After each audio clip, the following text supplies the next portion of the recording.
Dari California, saya mengucapkan selamat Sabat kepada seluruh anggota gereja Masehat Hari ke-7 Jemaat Sola Fide dan juga saudara-saudara yang kekasih dalam Tuhan dimanapun saudara berada. Malam ini kita akan kembali mempelajari mengenai khotbah Yesus di atas bukit yang didasarkan atas Matius 5 sampai dengan Matius pasal yang ke-7. Dan saudara-saudara, ayat kita malam ini adalah Matius 5 ayat yang keempat, berbahagialah orang yang berduka cita karena mereka akan dihibur. Apa maksud daripada berduka cita di sini? Kalau saudara membaca dalam buku 1 Korintus pasal yang kelima, ayat yang pertama, Rasul Paulus menulis kepada jemaat yang ada di Korintus. Saudaraku, di dalam ayat yang pertama, ada memang orang mendengar bahwa ada percabulan di antara kamu, dan percabulan yang begitu rupa sehingga tidak terdapat sekalipun di antara bangsa-bangsa yang tidak mengenal Allah, yaitu bahwa ada orang yang hidup dengan istri ayahnya. Sekalipun demikian kamu sombong. Rasul katakan, walaupun kamu sudah mendengar perbuatan dosa tersebut, kamu sombong, kamu tidak berduka cita. Tidak akan lebih patut kamu berduka cita menjauhkan orang melakukan hal itu dari tengah-tengah kamu.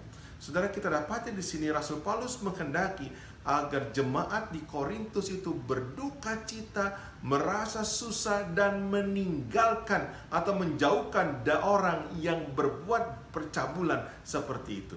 Di sini saudaraku, kita mendapatkan definisi yang alkitabiah maksud daripada berduka cita. Berduka cita oleh karena melakukan kesalahan, berduka cita oleh karena melakukan dosa, berduka cita oleh karena melakukan kejahatan dan meninggalkan. Kata lain untuk itu adalah kita berbicara mengenai pertobatan. Apa itu pertobatan, saudaraku?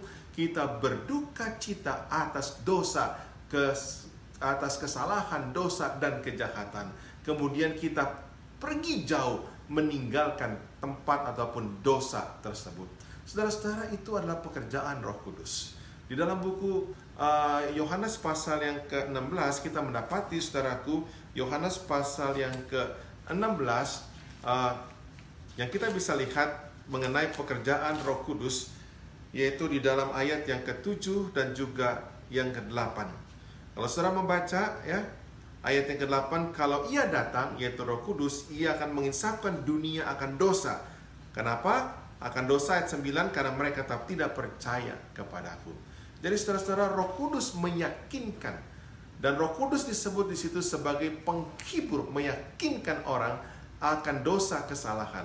Nah, saudara-saudara sekalian, ini merupakan satu jaminan bila mana kita berduka cita oleh karena kesalahan, dosa ataupun kejahatan. Roh Kudus memberikan penghiburan kepada kita dan meyakinkan kita bahwa ada pengampunan yang disediakan oleh Yesus Kristus untuk setiap orang yang mau bertobat. Mudah-mudahan